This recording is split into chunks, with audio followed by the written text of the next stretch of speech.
Bonjour à toi, aujourd'hui je vais te parler d'un choix à faire, celui de la liberté. C'est-à-dire que tu as un parent toxique ou ton ex, après une séparation, est toxique.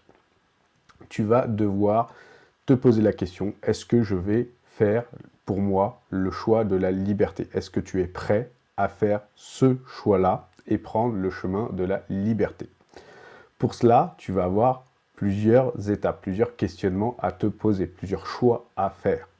Eh bien, le premier choix, c'est celui de l'acceptation ou du déni. C'est-à-dire que ton parent est toxique, ton ex est toxique, tu dois en fait accepter que ces comportements toxiques sont toxiques, mais ce sont les siens, ce ne sont pas les tiens.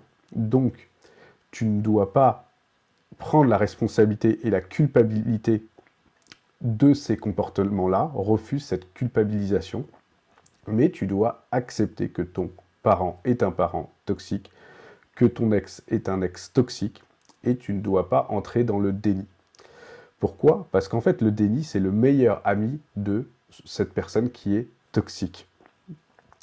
Cette personne toxique va utiliser le déni, va faire en sorte que tu restes dans ce déni pour continuer à violer tes limites, à faire en sorte de ne jamais te respecter et faire ce qu'il veut avec toi. Donc, le premier choix que tu auras à faire, c'est l'acceptation ou le déni. Le deuxième choix, en fait, est celui de te dire, est-ce que je me respecte ou non? C'est-à-dire que est-ce que je me respecte et je mets des limites saines à cette personne toxique, ou je ne fixe aucune limite à cette personne toxique face à moi. C'est ce choix et ce questionnement qu'il faudra que tu te poses.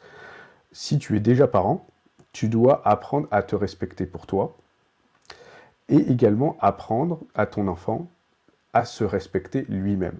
C'est-à-dire que j'ai une fille et lorsque je lui ai appris à se respecter elle-même pour que les autres la respectent, elle était très attentive à cette notion-là.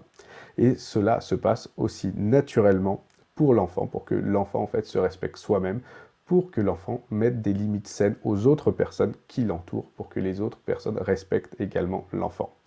Le troisième choix à faire est celui d'une prise de recul émotionnelle ou non. Est-ce que tu fais le choix d'une prise de recul émotionnelle face à cette personne toxique, ton parent toxique, ton ex toxique?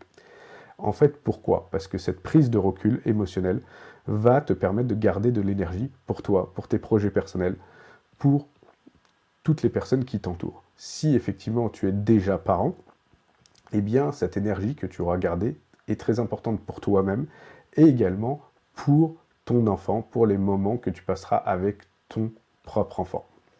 Le dernier choix à faire est celui d'être toi-même ou non, c'est-à-dire d'être toi-même, de te différencier de ton parent toxique ou de ton ex toxique ou celui de la soumission à ton parent toxique ou à ton ex toxique. Tu dois pouvoir faire en sorte de faire les deuils du parent toxique pour ton propre parent, apprendre à te connaître toujours pour pouvoir t'individualiser de cette personne toxique face à toi, te distinguer de l'autre personne face à toi.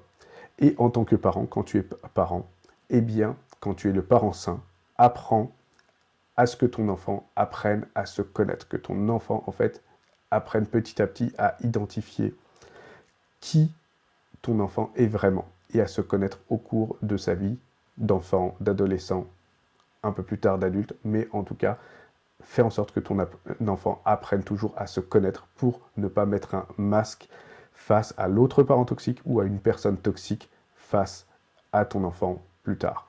Donc c'est à toi, en tant qu'individu et en tant que parent, de faire ce choix. Feras-tu le choix de la liberté pour toi